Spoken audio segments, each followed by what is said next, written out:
नमः शिवाय। ॐ नमः शिवाय। ॐ नमः शिवाय। सौराष्ट्रे सोमनाथं च श्रीशैले मल्लिकार्जुनम् उज्जयिन्यां महाकालम् ओंकारममलेश्वरम्। ॐ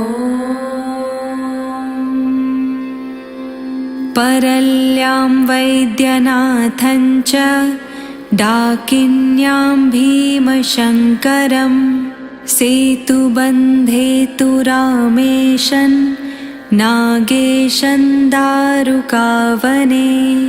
ॐ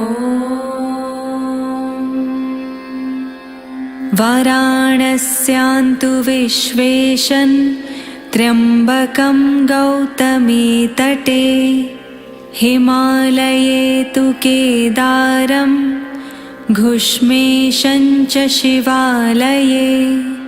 ॐ एतानि ज्योतिर्लिङ्गानि सायं प्रातः पठेन्नरः सप्तजन्म कृतं पापं स्मरणेन विनश्यति। ॐ एतेषां दर्शनादेव पातकन्नैव तिष्ठति कर्मक्षयो भवेतस्य यस्य तुष्टो महेश्वरा। ॐ नमः शिवाय। ॐ नमः शिवाय। ॐ नमः शिवाय। ओम शांति। 12 ज्योतिर्लिंगम की श्रृंखला में आज आपका स्वागत है। आज का जो ज्योतिर्लिंगम है हमारा श्री काशी विश्वनाथ जी ज्योतिर्लिंगम। इसके बारे में बहुत सारी कहानियां प्रसिद्ध है। कहा जाता है कि जब शंकर पार्वती जी का विवाह हुआ तो वो हिमालय में ही रहते थे, कैलाश पर्वत पर। और जैसे कि हम सभी ने पढ़ा है या सुना है कि पार्वती जी हिमालय पुत्री थी, तो वो उनका मैका था। तो हिमालय में ही शंकर जी भी रहते थे, पार्वती जी भी। तो पार्वती जी को थोड़ा अजीब लगने लगा कुछ समय के बाद। वो कहने लगे कि ये तो मेरे मम्मी डैडी का घर है, तो क्यों ना आप कहीं और जाएं, हम कहीं और रहें, कहीं और निवास करें। परंतु इसके लिए, क्योंकि पार्वती जी को ऐसे फील हो रहा था, तो शिव जी ने, कहा जाता है शंकर जी ने, फिर ये अपने त्रिशूल के ऊपर एक काशी नगरी बसाई। तो काशी नगरी जो था वो बहुत ब्यूटीफुल था। चारों तरफ नदियाँ, झरना, पर्वत श्रृंखलाएं, ग्रीनरी, इन सभी के बीच ये काशी नगरी थी। इस पृथ्वी लोक में सबसे सुंदर स्वर्ग जैसा।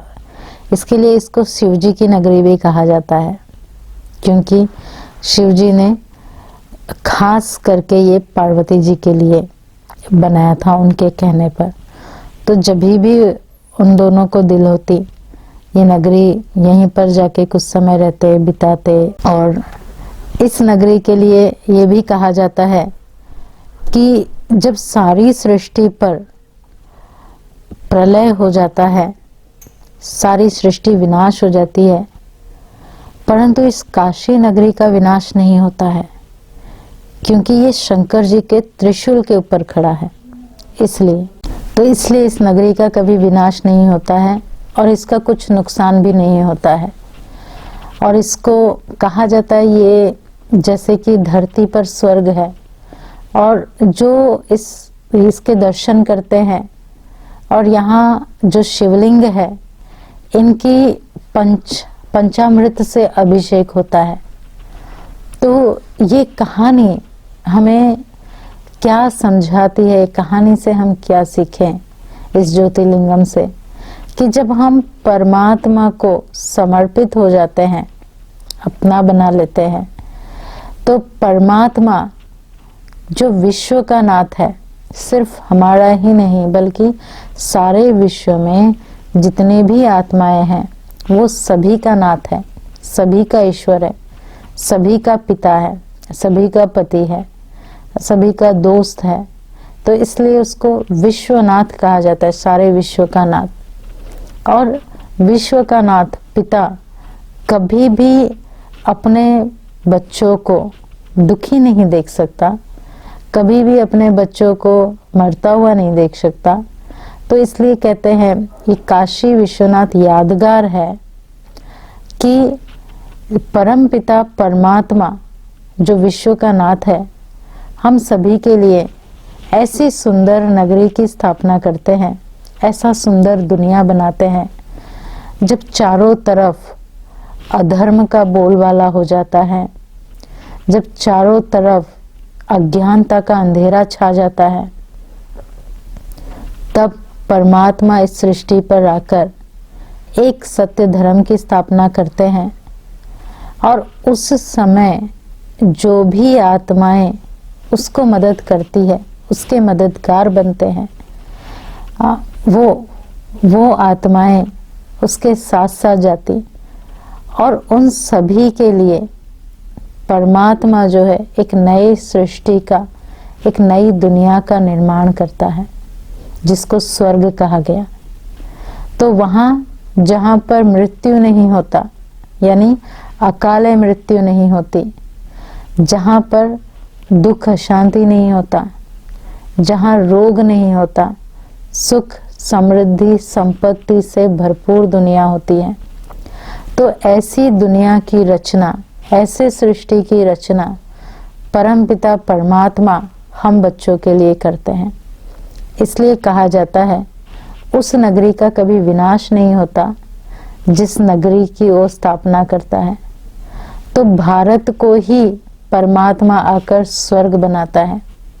इसलिए कहा जाता है भारत को देव भूमि, कि ये देवताओं की भूमि है, देवताओं की नगरी है। तो देवताओं की भूमि, देवताओं की नगरी किसने बनाई?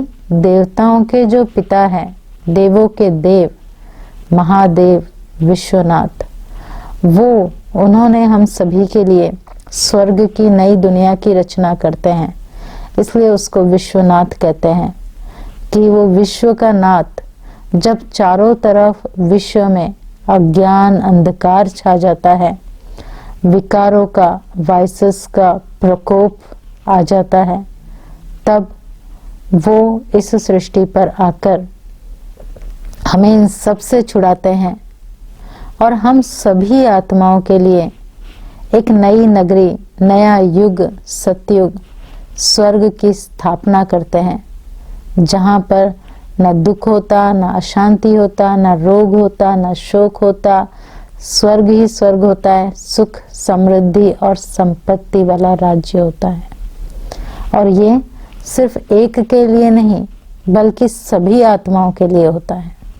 इसलिए तो उसको विश्वनाथ कहा गया कि वो सारे विश्व का नाथ है। चाहे प्रकृति, विश्व में सब आ गए, प्रकृति, प्राणी, मनुष्य, पशु पक्षी, जानवर, सभी का उद्धार करता है आकर। इसके लिए विश्वनाथ मशहूर है।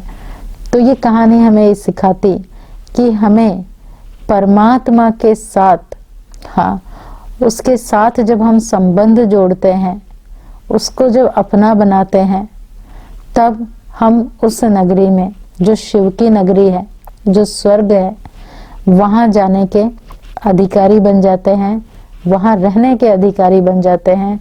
और वो ऐसी नगरी है, शिव की नगरी, जिसका कभी विनाश नहीं होता, जहाँ पर कभी असुरों का राज्य नहीं होता, सदा श्रेष्ठ सुख, शांति, संपत्ति और समृद्धि वाली दुनिया होती है। ओम शांति।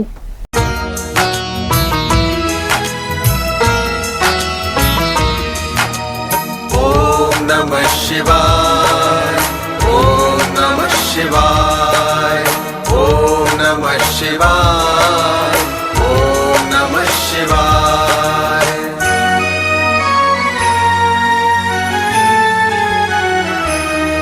अब फिर से सतयुग आएगा, ये बोल रहे हैं शिव निराकार। अब फिर से सतयुग आएगा, ये बोल रहे हैं शिव निराकार। सुन लो ये संदेश रे, सुनाते ब्रह्मा तन से हो साकार। ये बोल रहे हैं शिव निराकार, ये बोल रहे हैं शिव निराकार। ओम नमः शिवाय, ओम नमः शिवाय, ओम नमः शिवाय, ओम नमः शिवाय।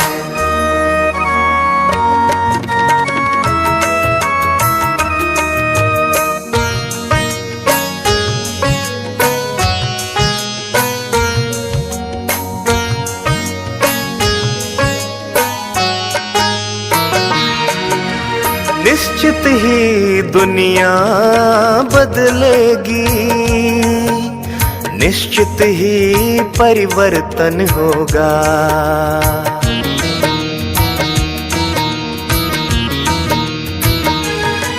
नव भव्य भावना जागेगी, सतधर्म का आरोहण होगा। है कौन शक्ति जो रोक सके अब काल चक्र की ये रफ्तार। ये बोल रहे हैं शिव निराकार, ये बोल रहे हैं शिव निराकार। ओम नमः शिवाय, ओम नमः शिवाय, ओम नमः शिवाय, ओम नमः शिवाय।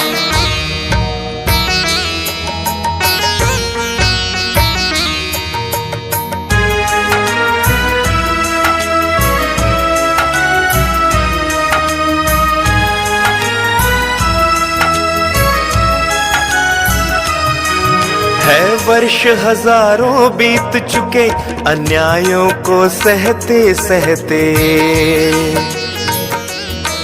है बीत चुकी सदियां अनेक इस कलयुग में रहते रहते। चल चुका बहुत पर अब न चलेगा धर्म ग्लानि और भ्रष्टाचार।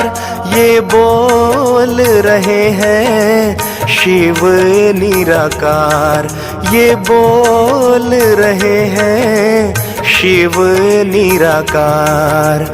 ओम नमः शिवाय, ओम नमः शिवाय, ओम नमः शिवाय, ओम नमः शिवाय।